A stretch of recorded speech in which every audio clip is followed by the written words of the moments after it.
அஸ்ஸலாமு அலைக்கும் வரஹ்மத்துல்லாஹி வபரகாத்துஹு. அன்பாத அனைத்து உறவுகளுக்கும் இனிய காலை வணக்கம். உங்கள் மீது சாந்தியும் சமாதானமும் உண்டாகட்டும். இன்றைய காலை பொழுது இனிய பொழுதாக அமைய எல்லாம் வல்ல இறைவனை பிரார்த்தித்தவனாக இன்றைக்கும் கோயிலுடைய பல முக்கியமான செய்திகளை பற்றி தான் பார்க்க போகிறோம். வீடியோவை கடைசி வரைக்கும் பாருங்கள். தெரியாத நண்பர்களுக்கும் மறக்காமல் ஷேர் பண்ணுங்கள். வீடியோ பிடிச்சிருந்தா ஒரு லைக் பண்ணுங்கள், சப்ஸ்கிரைப் பண்ணுங்கள், தொடர்ந்தும் சப்போர்ட் பண்ணுங்கள். ஹிஜ்ரி 1448 இஸ்லாமிய வருடத்தின் முதல் முஹர்ரம் மாதமாக இன்றைய தினம் இருக்கின்றது. அதே போல சவுதி அரேபியா ஹரம் ஷரீஃப் மக்காவில் புனித கஅபத்துல்லாவின் கிஸ்வா மாற்றும் பணிகள் நேற்றைய தினம் இடம்பெற்றிருக்குது. அல்ஹம்துலில்லாஹ். அது சம்பந்தமான வீடியோ காட்சியும் கடைசியில் அட்டாச் பண்ணியிருக்கிறேன், பாருங்கள். உலகவாழ் அனைத்து இஸ்லாமிய சகோதரர்களுக்கும் இனிய இஸ்லாமிய புது வருட நல்வாழ்த்துக்கள். குவைத் டினார் மதிப்பை பார்த்தலாம். இலங்கைக்கான ரூபாயில் ஒரு தினாரின் மதிப்பு 1059 ரூபாய் 96 உள்ளது. இந்தியாவின் ரூபாயில் ஒரு தினாரின் மதிப்பு 305 ரூபாய் 51 உள்ளது. இது அல் முசைன் எக்ஸ்சேஞ்சினுடைய அப்ளிகேஷன் ஆன்லைன் ரேட் ஆகும். குவைத்துடைய பல பகுதிகளிலையுமே அல் முசைன் எக்ஸ்சேஞ்ச் பிரான்ச் இருக்குது. அதே மாதிரி ஜமியாக்கள்லையுமே அவங்களுடைய மெஷின் இருக்குது. உங்களுடைய பணத்தை அனுப்பிக்கொள்ள முடியும். குவைத்துடைய பல எக்ஸ்சேஞ்சுகள்லையுமே அக்கௌண்ட் நம்பரை மறைச்சிடுறாங்க. இதை பற்றியும் உங்களுக்கு தொடர்ந்துமே தெரிய தாருது. நீங்கள் ஏதாவது ஒரு புதிய எக்ஸ்சேஞ்சுக்கு பழைய பற்றுச்சீட்டோட போகிறீங்களா இருந்தால் நிச்சயமாக அதில் அக்கௌண்ட் நம்பர் சரியாக இருக்கா அப்படின்றத செக் பண்ணிக்கோங்க. அப்படி இல்லாத பட்சத்தில் எழுதிட்டு போனாலும் பிழை இல்லாத அக்கௌண்ட் நம்பர் எழுதிட்டு போங்க. ஏதாவது ஒரு நம்பர் பிழைத்தாலும் கூட உங்களுடைய பணம் நாட்டுக்கு போய் சேராது. அந்த பணத்தை திரும்ப பெறணுமா இருந்தாலும் ரொம்ப நாட்களாக மறுபடியும் கட்டணம் செலுத்த வரும். அதே போல் எக்ஸ்சேஞ்சுகளில் பணம் அனுப்பி முடித்தது மறக்காமல் பற்றுச்சீட்டை செக் பண்ணி பாருங்கள். எல்லா டீட்டெயில்ஸும் சரியாக இருக்குதானே. ஏன்னா நீங்கள் சரியான டீட்டெயில்ஸே கொடுத்துருந்தாலும் கூட எக்ஸ்சேஞ்சில் வேலை பார்க்குறவங்க பிளவுறதுக்கும் வாய்ப்பு இருக்குது. அது மாதிரி பலருக்குமே நடந்திருக்குது. முடிந்த வரைக்கும் நீங்களும் உங்களுடைய கஷ்டப்பட்டு சம்பாதிக்கக்கூடிய பணத்தை நல்ல எக்ஸ்சேஞ்சுகள் மூலம் அனுப்புங்க. எங்கே அதிகமான ரேட் கொடுக்குறாங்க அப்படின்றது தெரிந்தாலும் மறக்காமல் கமெண்டில் மென்ஷன் பண்ணுங்கள். குவைத்துடைய தங்க விலையை பார்த்தலாம். ஒரு கிராம் 18 கேரட் தங்கத்தின் விலை 32 தினார் 798 ஃபில்ஸ். ஒரு கிராம் 21 கேரட் தங்கத்தின் விலை 38 தினார் 265 ஃபில்ஸ். ஒரு கிராம் 22 கேரட் தங்கத்தின் விலை 40 தினார் 101 ஃபில்ஸ். ஒரு கிராம் 24 கேரட் தூய தங்கத்தின் விலை 43 தினார் 731 ஃபில்ஸ். தங்க விலையும் படிப்படியாக அதிகரிச்சுக்கிட்டே வருது. B-52 அமெரிக்க பாம்பர் விமானம் கலிஃபோர்னியா ஏர்ஃபோர்ஸ் பேஸில் இருந்து பெறப்பட்ட சில மணி நேரங்கள்லேயே தரையில் விழுந்து வெடித்து சிதறி உள்ளது. இந்த சம்பவத்தில் பார்த்தீங்கன்னா 8 க்ரூ மெம்பர்ஸ் உயிரிழந்திருக்கிறதான தகவல் வெளியாகி இருக்குது. அதே மாதிரி 235.9 மில்லியன் டாலர்களுக்கு விமான பராமரிப்புகளுக்காக ஒப்பந்தம் குவைத்துடன் அமெரிக்கா. அதே போல் குவைத்துடைய டேங்கர்ஸ் ரெடியாக இருக்குது ஸ்ட்ரைட் ஆஃப் ஹார்மஸை கடக்க. ஆனாலும் சிறிய ஒரு பதட்டம் இருக்குது அப்படின்னு தெரிவிச்சிருக்கிறாங்க ஷேக் ஹாலித் அல் சபாஹ். இருந்தாலும் எப்படியுமே விரைவில் அனைத்து எண்ணெய் கப்பல்களும் குவைத்துக்குள்ளே வர்றதுக்கான ஏற்பாடுகள் உடனடியாக நடக்கும் அப்படின்னு Kuwait oil tanker company agency CEO Sheikh Khalid al Sabah அவர்கள் தெரிவிச்சிருக்கிறாங்க. அதே போல் கிரேட் பீப்புள் ஆஃப் ஈரான், டங்கோனியா proud people of Iran the great. எப்படியெல்லாம் ஐஸ் வைக்கிற ட்ரம்ப்பு கொஞ்ச நாளாக திட்டுன்னு ஸ்டூப்பிட் பீப்புள் அங்கே இங்கன்னுட்டு இப்போ சமாதானத்துக்கு வந்தோடனே பெல்ட் அடிச்சுட்டு பார்த்தியா நீ அப்படின்ற மாதிரி தான் இருக்குது. எது எப்படியோ அல்ஹம்துலில்லாஹ் இப்போதைக்கு அமைதி பேச்சுவார்த்தை எதிர்வரும் வெள்ளிக்கிழமை நடக்க இருக்குது. சின்ன சர்ச்சைகள் சில பிரச்சனைகள் கொஞ்சம் உருவெடுத்து வருது. ஏன்னா அவ்வளோ பணம் கொடுத்து வச்சுருக்கிறீங்க, ஈரானுக்கு அவ்வளோ சப்போர்ட் பண்ணுறீங்க அப்படி இப்படின்னு. எது எப்படியோ இன்ஷா அல்லாஹ் ஈரானுடைய நியூக்ளியர் ப்ராசஸிங் இல்லை, அவங்க அதை ஜஸ்ட் முக்கியமான தேவைகளுக்கு தான் பயன்படுத்துவாங்க, ஆயுதம் தயாரிக்க மாட்டாங்க அப்படி இப்படின்னு சொல்லியிருக்கிறாங்க. பார்க்கலாம், எந்த ஒரு பிரச்சனையும் இல்லாமல் நல்லபடியாக முடிஞ்சால் சரிதான். என்னதான் எல்லாமே முடிந்து போனாலும் எல்லாமே கடந்து போனாலும் மீண்டும் அமைதி திரும்பினாலும் போன உயிர்கள் என்றும் திரும்ப போகிறதில்லை.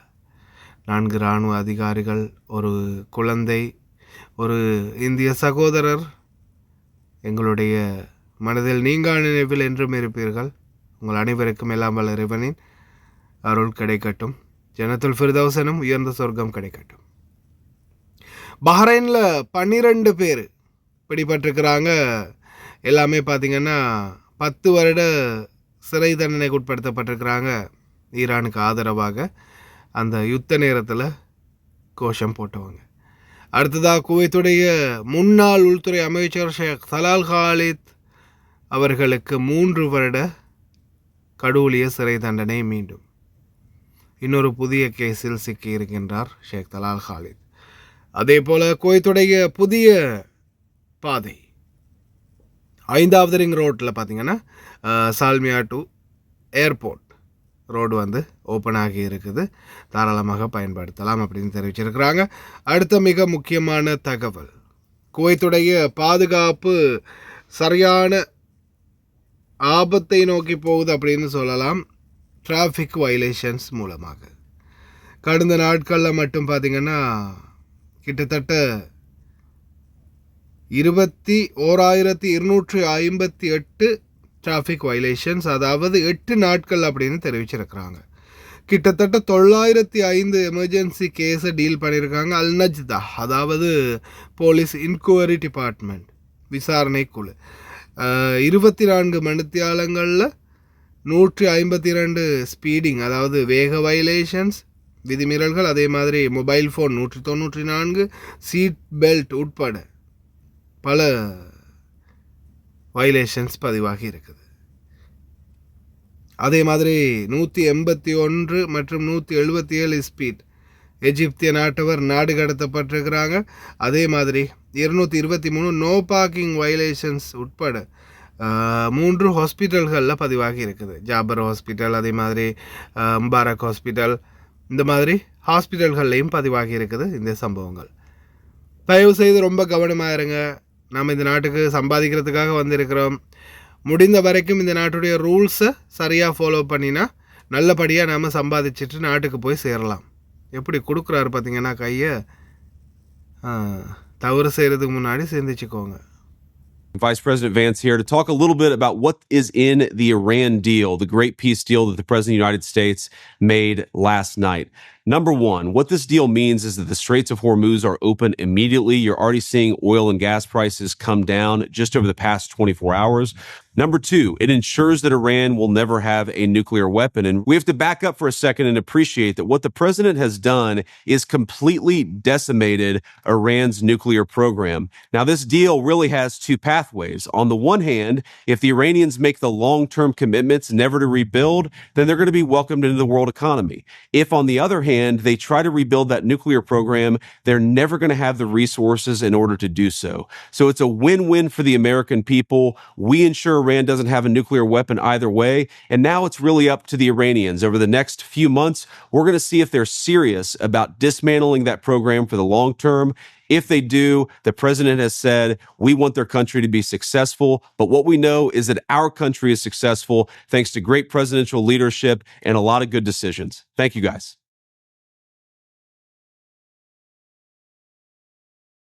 Finally, to the great, proud people of Iran, I say tonight that the hour of your freedom is at hand. Stay sheltered. Don't leave your home. It's very dangerous outside. Bombs will be dropping everywhere. When we are finished, take over your government. It will be yours to take. This will be probably your only chance for generations. For many years, you have asked for America's help, but you never got it. No president was willing to do what I am willing to do tonight. Now you have a president who is giving you what you want. So let's see how you respond. America is backing you with overwhelming strength and devastating force. Now is the time to seize control of your destiny and to unleash the prosperous and glorious future that is close within your reach. This is the moment for action. Do not let it pass.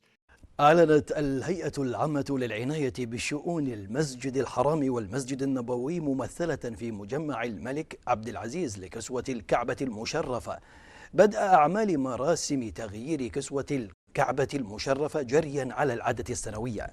وقالت وكالة الأنباء السعودية إن هيئة العناية بشؤون الحرمين بدأت بفك المذهبات والصمديات والقناديل والحلي المثبتة في الكسوة وإنزال ستارة باب الكعبة المشرفة تمهيدا لإنزال الكسوة القديمة وتركيب الكسوة الجديدة.